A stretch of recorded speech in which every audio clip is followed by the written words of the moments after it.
Welcome back, everyone, to Bowlero, Auburn, here in Auburn, Massachusetts. We're here on a beautiful November night for the Champions interview of the DJs Pro Shop non-champs event, NEBA number 983, and it is none other than Zach Bogholtz. Zach, congratulations on your first NEBA title. Thank you, good sir. And some great bowling all day, and I want to start with that championship match, and I'll give you a little bit of background. Sarah Gill, my broadcast partner, if you saw her here, she bowled her first match on that pair. And all of a sudden, what happened is she had a decent look in practice, and all of a sudden, she would miss one in, and it would go straight for a washout, and she would miss two right, and it would go on the beak, especially in the right lane. And so we saw another righty struggle mightily on that pair, and we're thinking that if a lefty happens to get to that pair, he's going to definitely win the tournament. So both lefties were knocked out in the semifinal. So it was you against Bill Beck. Bill just comes off 230. You're off 260. Yep. So you come over to this pair, and we know it's a mess. And what did you find in practice? Like what did you see in your two practice shots? Yeah. So in the practice, I kind of realized that the right lane was definitely a lot tighter down lane, and I knew that I couldn't get the ball a little too quick on that lane, especially with me being so tighter down lane. Yes. Because Sarah's comment was the lane was drier overall. Yeah, so it would hook early but tighter down lane. Yeah, when I got to the pair, it was definitely a lot tighter down lane. Because I remember there was urethane going down that lane. The previous match before the semifinals, and I kind of realized that if I'm going to reach this match, this I got to pay attention to how this pair is going to play. Just trying to get a correct mindset on it, and just knowing what I need to do to make good shots and keep my head in it. You sure did. And what did you find on the left lane? The left lane was kind of similar, just a little more touchy. Yeah. I could definitely get a little bit more versatile on that left lane. Was definitely able to throw the ball a little slower and just play a little bit farther in. Right. A little bit farther in to where I was doing that on 31-32 in the semifinals. I loved the look I had on that pair that game, and I was like, let's try to stay with that same look, and then if we have to move off of it, we'll have to move off of it, and that's what I had to do. I'd move right. Have you ever had your rev rate measured? Yes. Curious. In 2019, it was 575. 570. We were guessing around 600. Yeah, I'm probably lower than that now because I recently switched to conventional.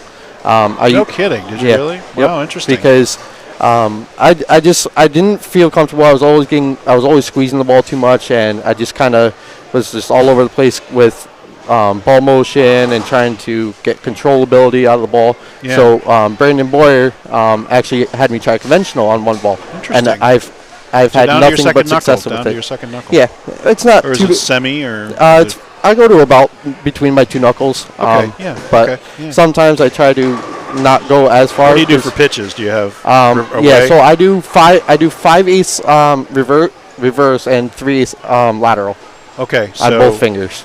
This way. Yep. To the right. Okay. Yep. Yeah. Okay. Yeah. That makes it fit comfortably in your palm. Okay. Yes. Makes sense. I've loved it since then. I've had nothing but success with conventional. A lot of people think that two-handers and people that twist the ball up don't have to go through these types of evolutions with their game. Yep. But it's every bit as challenging, as a two-hander, and I think a lot of people miss that. Yep. It's like, how are you doing? What are you doing for layouts? What are you doing for weights? What are you doing for this? A lot of people just think, you just overpower the lane and you don't have any trouble ever. But no, it's nothing like that, is it? I've actually been learning, how to do layouts more, thanks to Bill Ray. I'm actually working in his pro shop now. Yeah. He's been teaching me more about how to lay out bowling balls, knowing what certain layouts are going to do. Brandon Boyer also taught me how to, lay out certain balls. But this is down in Long Island, right? You're from Nassau. Albany area. Oh, Albany area. Yes. Okay, excuse me. Yeah. Yeah. So you drive up to Albany? Well, you get your stuff done? I get my stuff done over at East Greenbush. Okay, sure. At the East Greenbush Bowling Center through Bill Ray. Okay, sure. But I got the whole new fit done up at Kingpin's Alley in Glens Falls. Oh, great. Okay. Yeah. Wow, interesting. Interesting. So you go from Nassau up there to get your stuff. Yeah, I actually bowl Monday nights all the way in Glens Falls, and it's an hour drive every Monday night. Look at you through the traffic, I bet, too. It's not too bad. Okay. I try to. We don't start till 7, so I normally leave about 5:30, not hit rush way to hour. go. Yeah. So. Well, they're working on those hovercrafts, so that'll be there soon.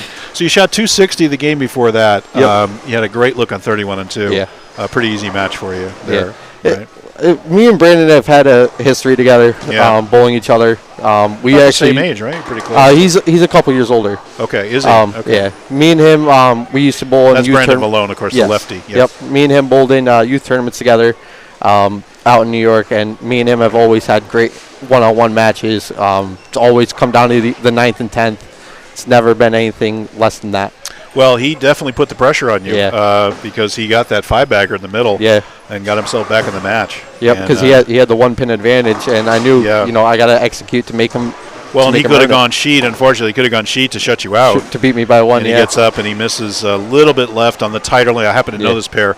The right lane is definitely tighter, and it goes long on him, and it goes 3-7. Because when I was bowling on that pair, I definitely played about a 3-board difference compared to 31. Yeah. Because same thing as the championship match pair. It was the right lane was definitely a lot tighter than the left lane. Yep. That's generally true here, but it's not always true. Yeah. I bowl league here, so there's a lot of lanes that have new panels. Yep. And sometimes they're in the mid lane, sometimes they're in the front. Sometimes you don't know where they're necessarily going to be. Yeah. So there's all different, very interesting reactions here on some of the different pairs. Yeah. Based on how old the panels are. Yep. It was interesting. And the other thing is you can even feel it now. You can feel the air movement. Yep. They use fans here because they've had an air conditioning issue, and they'll fix it over the winter. Yeah. But so that air blows, and sometimes they'll just point the fan at a particular pair, and it will literally dry up the fronts. Yep. So it might have happened to you. That might be partly what happened on 36. Because we see this in league all the time. Yeah, because when I left that PBA washout in the second frame, I was like I thought I threw that really good. I was like, okay, we're gonna just move a couple boards right and just try to keep the same ball speed, not slow it down. Well, and talking to Sarah about that, it's very cliffy. So if you get it on 7 or 8. It just goes long. It goes 60 feet. You get it on 3-4, snap. And now it's very difficult to play. That's what I noticed about the strike I had in the sixth frame. I missed right by 2 feet early, and I just all of a sudden started turning a little early, and I was like, oh, it's got to sit a little bit down lane, and it luckily did, and I got away with it. You did get that one, and that one ended up stuffing, I think, as I recall. Yeah, it was almost a stuff 7. Yeah, that's right. Yep, I remember that. But great shot, kept you in the match. So you have such great composure for you. How old are you? 19.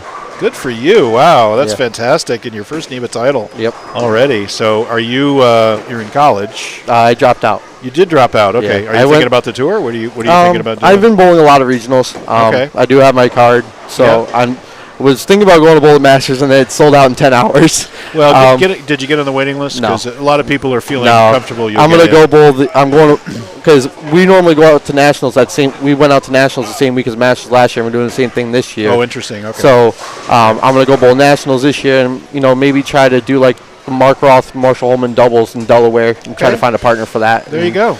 Do a lot more regionals this coming year because I've definitely learned a lot. I cashed in my first regional in September at Kingpin.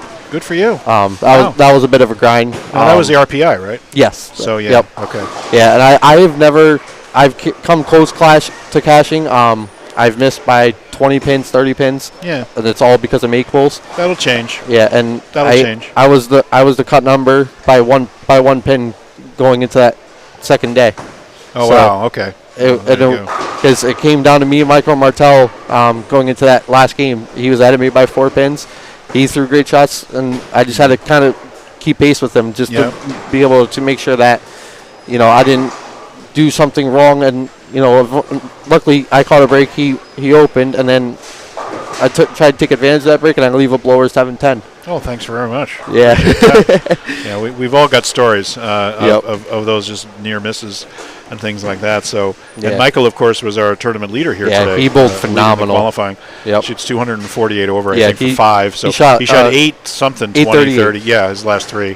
Throwing in 270, 300. I bowled 2 pairs away from him, and just watching him throw that attitude control he was throwing, he had the best look ever. I see more and more. I know Chris Monroy was down here. We put out Marshall Holman. Yep.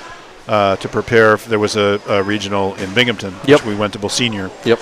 And he was throwing that attitude control, and he shot 299 on it, just practice. But he couldn't miss. It was great. A lot of people have been loving that ball. Yeah. It's a great matchup with the purple. I don't have one myself yet, but it's definitely one of the best matchups I've seen with that ball. I have a pitch black. I'm a roto grip guy. Pitch black. I just ordered another pitch black in his NU. Yeah. Just to round out my arsenal. I'm a 65-year-old stroker. Yeah. And I've got to have 3 different kinds of urethane in my bag.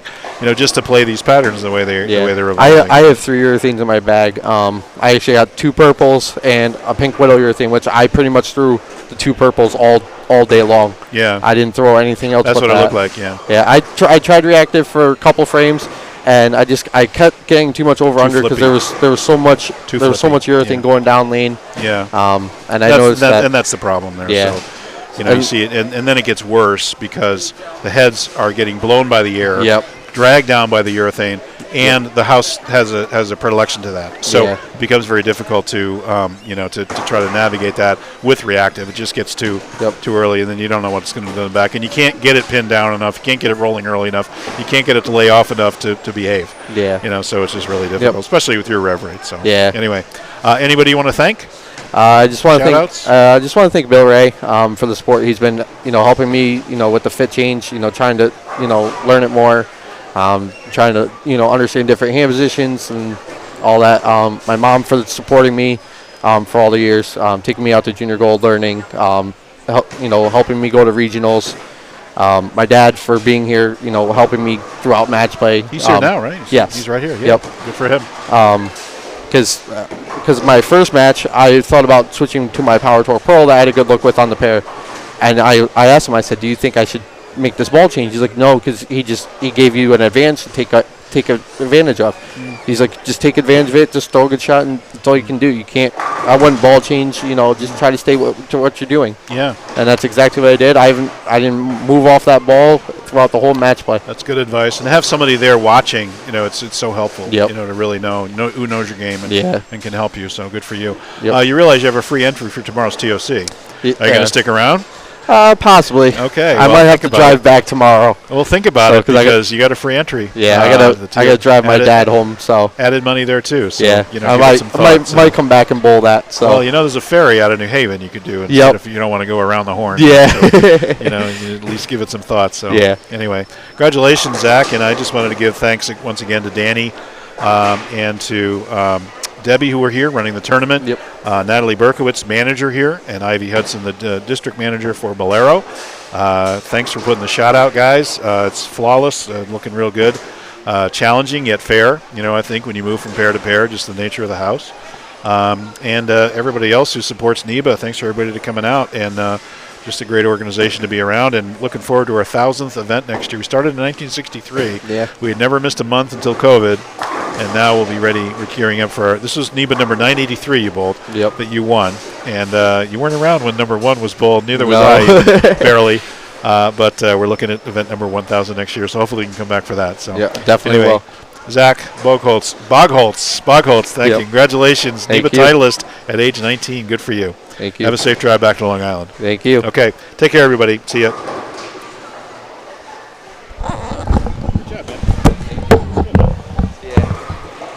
Yeah, I might